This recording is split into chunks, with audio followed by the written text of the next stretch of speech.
हरे कृष्णा। राधे राधे। कैसे हैं आप सब लोग? मुझे उम्मीद है आप सभी लोग बहुत खुश होंगे, अच्छे होंगे और अपनी अपनी लाइफ में बहुत ही अच्छे से एंजॉय कर रहे होंगे। और हमारे बिहारी जी की कृपा, हमारे राधे कृष्णा जी की कृपा आप सभी पर खूब जम जम कर बरस रही होगी, खूब भर भर कर बरस रही होगी। ठीक है, वीडियो को एंड तक ज़रूर देखिएगा। वीडियो को लाइक शेयर एंड सब्सक्राइब ज़रूर से कीजिएगा। Let's continue and stay connected.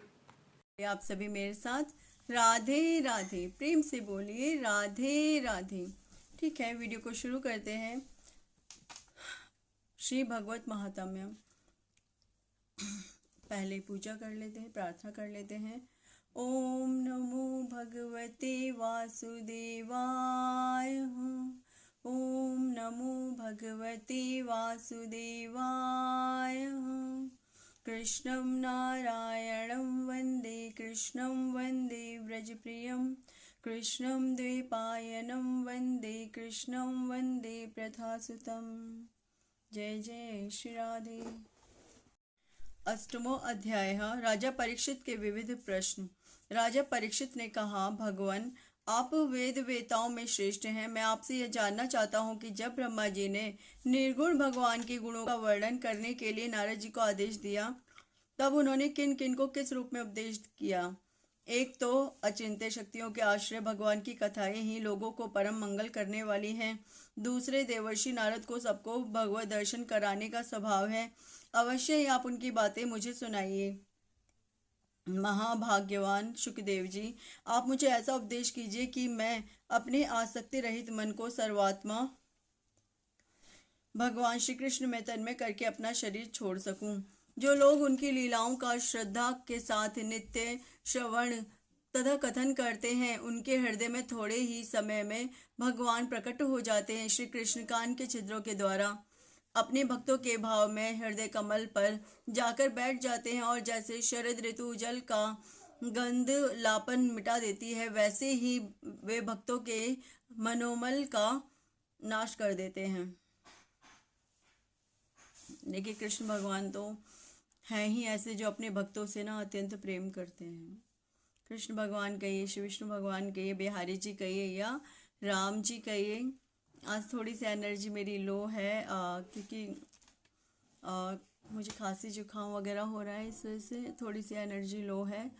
But आप थोड़ा सा ना प्रेयर कीजिएगा, मैं ठीक हो जाऊंगी जल्दी से। ठीक है ना जी। तो आगे बढ़। जिसका हृदय शुद्ध हो जाता है वह श्री कृष्ण के चरण कमलों को एक क्षण के लिए भी नहीं छोड़ता। जैसे मार्ग के समस्त कलेशों से छूटकर घर आया हुआ पथिक अपने घर को नहीं छोड़ता। भगवान जीव का पंचभूतों के साथ कोई संबंध नहीं है, फिर भी इसका शरीर पंचभूतों से ही बनता है। तो क्या स्वभाव से ही ऐसा होता है अथवा किसी कारणवश आप इस बात का मर्म पूर्ण रीति से जानते हैं? आपने बतलाया कि भगवान की नाभि से वह कमल प्रकट हुआ जिसमें लोकों की रचना हुई। यह जीव अपने सीमित अवयवों से जैसे परिचिन्न है, वैसे ही आपने परमात्मा को भी सीमित अवयवों से परिचिन्न सा वर्णन किया। यह क्या बात है? जिनकी कृपा से सर्वभूत में ब्रह्मा जी प्राणियों की सृष्टि करते हैं, जिनके नाभि कमल से पैदा होने पर भी जिनकी कृपा से ही ये उनके रूप का दर्शन कर सके थे, वे संसार की स्थिति, उत्पत्ति तथा प्रलय के हेतु सर्व अंतर्यामी और माया के स्वामी परम पुरुष परमात्मा अपनी माया का त्याग करके किस रूप से शयन करते हैं? पहले आपने बतलाया था कि विराट पुरुष के अंगों से लोक और परलोकों की रचना हुई, और फिर यह भी बतलाया कि लोक और लोकपालों के रूप में उसके अंगों की कल्पना हुई। इन दोनों बातों का तात्पर्य क्या है? महाकल्प और उनके अंतर्गत अवान्तर कल्प कितने हैं? भूत, भविष्यत और वर्तमान काल का अनुमान किस प्रकार किया जाता है? क्या स्थूल देहाभिमानी जीवों की आयु भी बंधी हुई है? ब्राह्मण श्रेष्ठ काल की सूक्ष्म गति, त्रुटि आदि और स्थूल गति, वर्ष आदि किस प्रकार से जानी जाती हैं? विविध कर्मों से जीवों की कितनी और कैसी गतियां होती हैं? देव, मनुष्य आदि योनियां सतत, रज, तम इन तीन गुणों के फलस्वरूप ही प्राप्त होती हैं। उनको चाहने वाले जीवों में से कौन कौन किस किस योनि को प्राप्त करने के लिए किस किस प्रकार से कौन कौन कर्म स्वीकार करते हैं पृथ्वी, पाताल, दिशा, आकाश, ग्रह, नक्षत्र, पर्वत, नदी, समुद्र, द्वीप और उनमें रहने वाले जीवों की उत्पत्ति कैसे होती है। ब्राह्मण का परिमाण भीतर और बाहर दोनों किस प्रकार से बतलाइए। साथ ही महापुरुष के चरित्र, वर्णाश्रम के भेद और उनके धर्म का निरूपण कीजिए। युगों के भेद, उनके परिमाण और उनके अलग अलग धर्म तथा भगवान के विभिन्न अवतारों के परम आश्चर्य में चरित्र भी बतलाइए। मनुष्यों के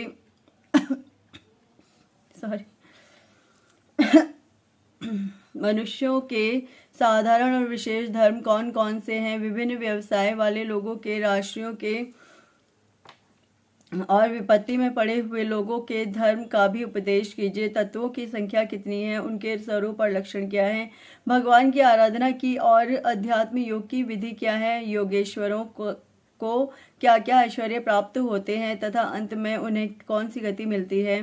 योगियों का लिंग शरीर किस प्रकार भंग होता है। वेद, उपवेद, धर्मशास्त्र, इतिहास और पुराणों का स्वरूप एवं तात्पर्य क्या है। समस्त प्राणियों की उत्पत्ति, स्थिति और प्रलय कैसे होता है। बावली, कुआं खुदवाना आदि स्मार्त यज्ञ याज्ञादि वैदिक एवं काम्य कर्मों की तथा अर्थ, धर्म, काम के साधनों की विधि क्या है। प्रलय के समय जो जीव प्रकृति में लीन रहते हैं उनकी उत्पत्ति कैसे होती है। पाखंड की उत्पत्ति कैसे होती है। आत्मा के बंध मोक्ष का स्वरूप क्या है और वह अपने स्वरूप में किस प्रकार स्थित होता है। भगवान तो परम स्वतंत्र हैं, वे अपनी माया से किस प्रकार क्रीड़ा करते हैं और उसे छोड़कर साक्षी के समान उदासीन कैसे हो जाते हैं। भगवान, मैं यह सब आपसे पूछ रहा हूँ, मैं आपकी शरण में हूँ। महामुने, आप कृपा करके क्रमशः इनका तात्विक निरूपण कीजिए। इस विषय में आप स्वयंभू ब्रह्मा के समान परम प्रमाण हैं। दूसरे लोग तो अपनी पूर्व परंपरा से सुनी सुनाई बातों का ही अनुष्ठान करते हैं। ब्राह्मण, आप मेरी भूख प्यास की चिंता ना करें। मेरे प्राण कुपित ब्राह्मण के शाप के अतिरिक्त और किसी कारण से नहीं निकल सकते, क्योंकि मैं आपके मुखारविंद से निकलने वाली भगवान की अमृतमयी लीला कथा का पान कर रहा हूँ। सूत जी कहते हैं, शौनक आदि ऋषियों, जब राजा परीक्षित ने संतों की सभा में भगवान की लीला कथा सुनाने के लिए इस प्रकार प्रार्थना की, तब श्री शुकदेव जी को बड़ी प्रसन्नता हुई। उन्होंने उन्हें वही देवतुल्य श्रीमद् भागवत महापुराण सुनाया जो ब्रह्म कल्प के आरंभ में स्वयं भगवान ने ब्रह्मा जी को सुनाया था। पांडु वंश शिरोमणि परीक्षित ने उनसे जो जो प्रश्न किए थे वे उन सब का उत्तर क्रमशः देने लगे। इति श्रीमद् भागवते महापुराणे पारमहंस्यायां संहितायां द्वितीय स्कंधे प्रश्न विधिर नाम अष्टमो अध्यायः। अथ नवमो अध्याय। हाँ जी, थोड़ा और पढ़ लेते हैं आज। ब्रह्मा जी का भगवत धाम दर्शन और भगवान के द्वारा उन्हें चतुश्लोकी भागवत का उपदेश। श्री शुकदेव जी ने कहा, परीक्षित, जैसे स्वप्न में देखे जाने वाले पदार्थों के साथ उसे देखने वाले का कोई संबंध नहीं होता, वैसे ही देहादि से अतीत अनुभव स्वरूप आत्मा का माया के बिना दृश्य पदार्थों के साथ कोई संबंध नहीं हो सकता। विविध रूप वाली माया के कारण वह विविध रूप वाला प्रतीत होता है और जब उसके गुणों में रम जाता है तब यह मैं हूँ, यह मेरा है, इस प्रकार मानने लगता है। कहने का अर्थ यह है कि जो आत्मा है उसको कोई मतलब नहीं है इस संसार के किसी भी माया की किसी भी वस्तु से, लेकिन जब वो शरीर के माया गुणों में फंसने लगता है, जैसे शरीर में आत्मा जब प्रवेश करी तो वो जो शरीर है वो तो किस में आया है, वो माया के अंतर्गत आया है, और जैसे ही वो माया के अंतर में प्रवेश करता है तो यह मैं हूँ, यह मेरा है, यह मैंने किया है, यह मैं कर रहा हूँ, ऐसा मानना और कहना शुरू कर देता है। हाँ जी, सत्य तो यही है कि मैं यहाँ पे कोई भी नहीं है। मैं अगर खुद मैं बोल रही हूँ ना अगर, तो वो गलती से बोल जाती हूँ, अदरवाइज तो कहने का अर्थ इतना ही है कि करने वाला करवाने वाला स्वयं ईश्वर है। हमें केवल माध्यम निमित्त मात्र उन्होंने बना करके संसार में भेजा है कि बेटा तुम माध्यम हो, यदि तुम कुछ भी कार्य कर रहे हो तो तुम वो माध्यम हो जो मैं तुमसे करवाना चाहता हूँ।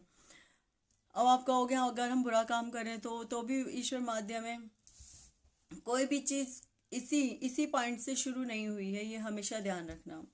कोई भी बात, कोई भी चीज इसी पॉइंट से कभी भी शुरू नहीं होती है, उसके लिए एक अरसे का समय लगा होता है।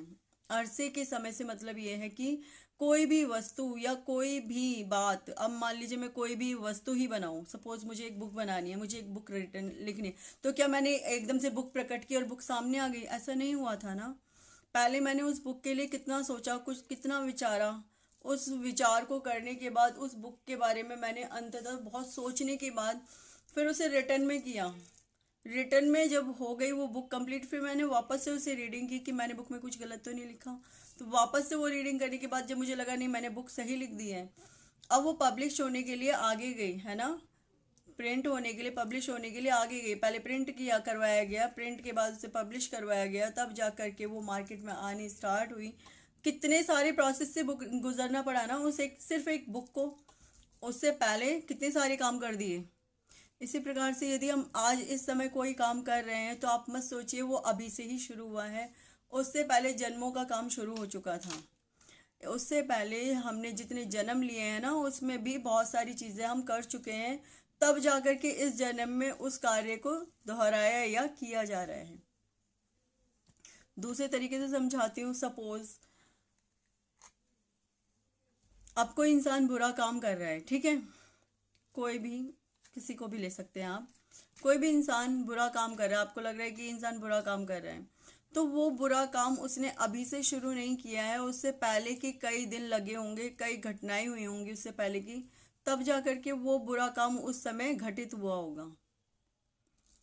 ठीक है, खाली उस एक वक्त पे वो काम कभी भी घटित नहीं होगा, पहले सोचा विचारा गया होगा, उसे काफ़ी अंजाम देने के लिए काफ़ी क्रियाएं की गई होंगी, तब जा करके वो काम उस एट द मोमेंट टाइम पर घटित हुआ। तो कहने का अर्थ ये है, ईश्वर वहाँ साथ देते हैं जहाँ तुम, हाँ, तुम्हें लगता है कि मैं गलत कर रहा हूँ, ईश्वर मेरा साथ देंगे तो वो काम सही हो जाएगा, फिर मुझसे गलत नहीं होगा, लेकिन आप करना ही, आपकी मंशा ही गलत की है, तो ईश्वर क्यों साथ देंगे?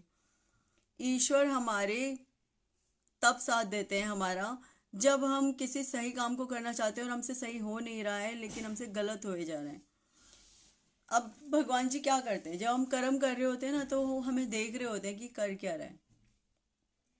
ठीक है, करते वक्त वो हमें फ्री छोड़ते हैं बिल्कुल, कि ये क्या कर्म करेगा, क्योंकि उन्हें पता भी होता है एक्चुअली कि वो क्या कर्म करने वाला है, लेकिन फिर भी वो फ्री छोड़ते हैं कि देखते हैं कि क्या कर्म करेगा, और जो कर्म करता है उसके अनुसार उसे आगे के प्रारब्ध मिल जाते हैं।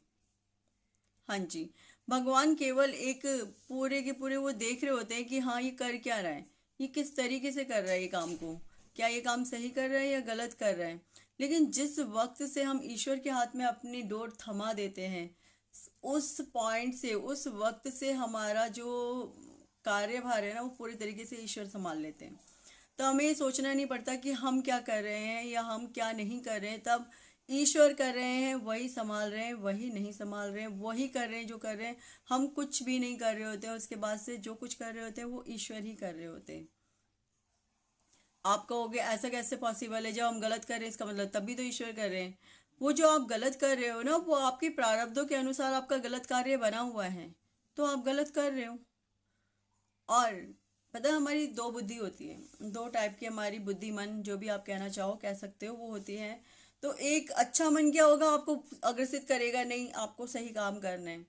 एक बुरा मन होगा, वो आपको बोलेगा नहीं आज तो ये बुरा, अच्छा काम नहीं करना है, बुरा काम कर दे, मजा आएगा बुरा काम करने में।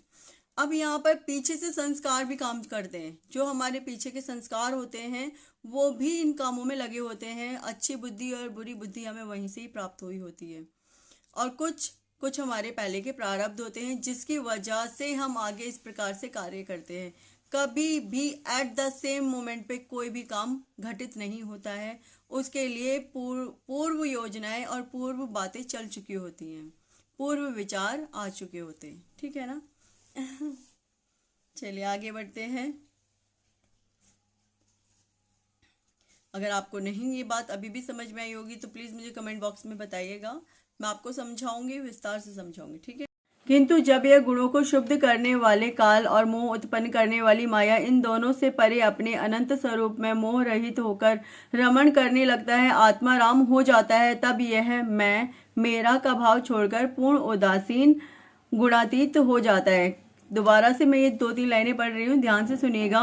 किंतु जब यह गुणों को शुद्ध करने वाले काल और मोह उत्पन्न करने वाली माया, इन दोनों से परे, जब माया और फालतू के जो ये गुण हैं, फालतू तो नहीं, भगवान जी ने बनाए तो फालतू क्या है, कुछ भी फालतू नहीं है। जो ये गुण है, रजोगुण, तमोगुण, सतोगुण, इन गुणों से हम दूर होना शुरू हो जाते हैं और माया से, सॉरी जो आवाजें आ रही हैं उसके लिए, और जो माया और इन गुणों से अलग हो जाते हैं, तब जा करके हम पूर्ण रूप से उदासीन हो जाते हैं और मैं और मेरा छोड़ देते हैं, यानी आत्माराम हो जाते हैं। यानी आत्मा जो हमारी कर रही है, हम उस पर पूरे तरीके से निर्भर हो जाते हैं। और आत्मा क्या बोलती है? आत्मा बोलती है कि ईश्वर का ध्यान करो, ईश्वर का जाप करो। आत्मा हमेशा यही बोलती है। अब आप कहोगे हमारी आत्मा और हम में क्या डिफरेंस है? हाँ जी, हमारी आत्मा और हम में ज़मीन और आसमान का अंतर है। आत्मा का कोई भी कार्य हम नहीं कर रहे हैं, आत्मा तो सुप्त अवस्था में पड़ी है हमारे शरीर के अंदर।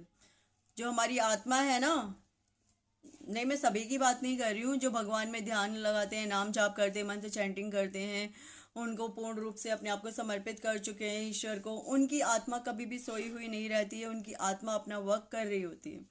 लेकिन जो लोग इन सारी चीज़ों को नहीं करते हैं, आप इसे टेक्निक्स कह सकते हैं इंग्लिश लैंग्वेज में, जो आपको अच्छे से समझ में आ जाएगी, ये विधियाँ, ठीक है।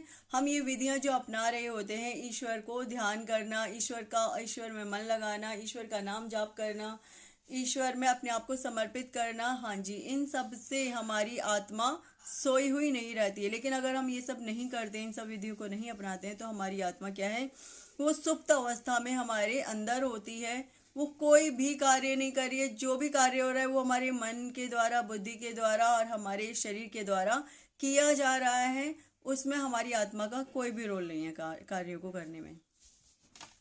ब्रह्मा जी की निष्कपट तपस्या से प्रसन्न होकर भगवान ने उन्हें अपने रूप का दर्शन कराया और आत्म तत्व के ज्ञान के लिए उन्हें परम सत्य परमार्थ वस्तु का उपदेश किया। वही बात मैं तुम्हें सुनाता हूँ। तीनों लोकों के परम गुरु आदिदेव ब्रह्मा जी अपने जन्म स्थान कमल पर बैठकर सृष्टि करने की इच्छा से विचार करने लगे, परंतु जिस ज्ञान दृष्टि से सृष्टि का निर्माण हो सकता था और जो सृष्टि व्यापार के लिए वांछनीय है, वह दृष्टि उन्हें प्राप्त नहीं हुई। एक दिन वे यही चिंता कर रहे थे कि प्रलय के समुद्र में उन्होंने व्यंजनों के 16वें एवं 21वें अक्षर त और पा को तप तप तप करो इस प्रकार 2 बार सुना। परीक्षित, महात्मा लोग इस तप को ही त्यागियों का धन मानते हैं। आपको समझ में आई ये बात? वो चिंता कर रहे थे, तभी उन्हें याद आया कि प्रलय के समुद्र में उन्होंने व्यंजनों के 16वें व्यंजन, यानी जो व्यंजन होते हैं क ख ग घ घ, ये सारे व्यंजन होते हैं, तो व्यंजनों के 16वें एवं 21वें अक्षर त और प को तप तप करो इस प्रकार 2 बार सुना। परीक्षित, महात्मा लोग इस तप को ही त्यागियों का धन मानते हैं। तपस्या करना यानी तप करना, ठीक है ना। यह सुनकर ब्रह्मा जी ने वक्ता को देखने की इच्छा से चारों ओर देखा। उनको लगा कि देखूं कौन है, किसने बोला तप करो, है ना। उनको ये लगा कि किसने बोला, देखा चारों ओर कि कौन बोल रहा है, परंतु वहां दूसरा कोई दिखाई ना पड़ा। वे अपने कमल पर बैठ गए और मुझे तप करने की प्रत्यक्ष आज्ञा मिली है, ऐसा निश्चय कर और उसी में अपना हित समझकर उन्होंने अपने मन को तपस्या में लगा दिया। हाँ जी, एक बात जो विशेष तौर पे मैं आपको समझाना चाहूंगी वो ये है कि जो सपोज हमारे मन में एकदम से ना, कहीं से जैसे हम बैठे हैं और एकदम से हमारी बात आती है कि ये ऐसे, एकदम से आवाज आती है, ऐसे नहीं ऐसे, या तप करो, जैसे ब्रह्मा जी को सुनाई दिया। ऐसे ही कई बार हमारे को एकदम से आवाज आती है, तो वो आवाज वाकई में वो हमारे अंदर से आत्मा की आवाज होती है कि वो बता रही होती है कि इस कार्य को इस प्रकार से करो तो तुम्हें परेशानी नहीं होगी और आप अपने कार्यों में आगे बढ़ पाओगे। उस बात को सुनना और समझना सीखिए, कहने का अर्थ ये है, ठीक है। ऐसा निश्चय कर उसी में अपना हित समझकर उन्होंने अपने मन को तपस्या में लगा दिया। ब्रह्मा जी तपस्वियों में सबसे बड़े तपस्वी हैं, उनका ज्ञान अमोघ है। उन्होंने उस समय 1 सहस्र दिव्य वर्ष पर्यंत एकाग्र चित्त से अपने प्राण, मन, कर्मेंद्रिय और ज्ञानेंद्रियों को वश में करके ऐसी तपस्या की जिससे वे समस्त लोगों को प्रकाशित करने में समर्थ हो सके। उनकी तपस्या से प्रसन्न होकर भगवान ने उन्हें अपना वह लोक दिखाया जो सबसे श्रेष्ठ है और जिससे परे कोई दूसरा लोक नहीं है। उस लोक में किसी भी प्रकार के कलेश, मोह और भय नहीं है, जिन्हें कभी एक बार भी उसके दर्शन का सौभाग्य प्राप्त हुआ है, वे देवता बार बार उसकी स्तुति करते रहते हैं। वहाँ रजोगुण, तमोगुण और इनसे मिला हुआ सततगुण भी नहीं है। वहाँ ना काल की दाल गलती है और ना माया ही कदम रख सकती है। फिर माया के बाल बच्चे तो जा ही कैसे सकते हैं। वहाँ भगवान के वे पार्षद निवास करते हैं, जिनका पूजन देवता और दैत्य दोनों ही करते हैं। उनका उज्ज्वल आभा से युक्त श्याम शरीर, शतदल कमल के समान कोमल नेत्र और पीले रंग के वस्त्र से शोभायमान है। अंग अंग से राशि राशि सौंदर्य बिखरता रहता है। वे कोमलता की मूर्ति हैं, सभी के चार चार भुजाएं हैं। वे स्वयं तो अत्यंत तेजस्वी हैं ही, मणि जटित स्वर्ण के प्रभा में आभूषण भी धारण किए रहते हैं। उनकी छवि मूंगे, वैदुर्य मणि और कमल के उज्ज्वल तंतु के समान है। उनके कानों में कुंडल, मस्तक पर मुकुट और कंठ में मालाएं शोभायमान हैं। यहाँ पर किन की बात हो रही है? ईश्वर की बात तो अभी चालू ही नहीं की है उन्होंने। अभी वो बता रहे हैं कि उस लोक के अंदर जो लोग रहते हैं वो किस प्रकार से रहते हैं और कैसे दिखते हैं। जिस प्रकार आकाश बिजली सहित बादलों से शोभायमान होता है, वैसे ही वह लोक मनोहर कामिनियों की कांति से युक्त महात्माओं के दिव्य तेजोमय विमानों से स्थान स्थान पर सुशोभित होता रहता है। उस वैकुंठ लोक में लक्ष्मी जी सुंदर रूप धारण करके अपनी विविध विभूतियों के द्वारा भगवान के चरण कमलों की अनेकों प्रकार से सेवा करती रहती हैं। कभी कभी जब वे झूले पर बैठकर अपनी प्रियतम भगवान की लीलाओं का गायन करने लगती हैं, तब उनके सौंदर्य और सुरभि से उन्मत्त होकर भौरे स्वयं उन लक्ष्मी जी का गुणगान करने लगते हैं। ब्रह्मा जी ने देखा कि उस दिव्य लोक में समस्त भक्तों के रक्षक लक्ष्मीपति, यज्ञपति और विश्वपति भगवान विराजमान है। सुनंदन, नंद, प्रबल और अहर्ण आदि मुख्य मुख्य पार्षद गण उन प्रभु की सेवा कर रहे हैं। इसी के साथ मैं यहीं पर ही आज इसे विराम करती हूँ, क्योंकि अध्याय थोड़ा अभी लंबा है, बड़ा है। अभी थोड़ा अध्याय बड़ा है, तो इसी के साथ मैं इसे यहीं पर ही विराम करती हूँ। शेष अध्याय हम कल पढ़ेंगे। इसी के साथ मैं विराम लेती हूँ। प्रेम से बोलिए आप सभी मेरे साथ राधे राधे। प्रेम से बोलिए राधे राधे। प्रेम से बोलिए राधे राधे। हरे कृष्णा। राधे राधे। राधे कृष्ण।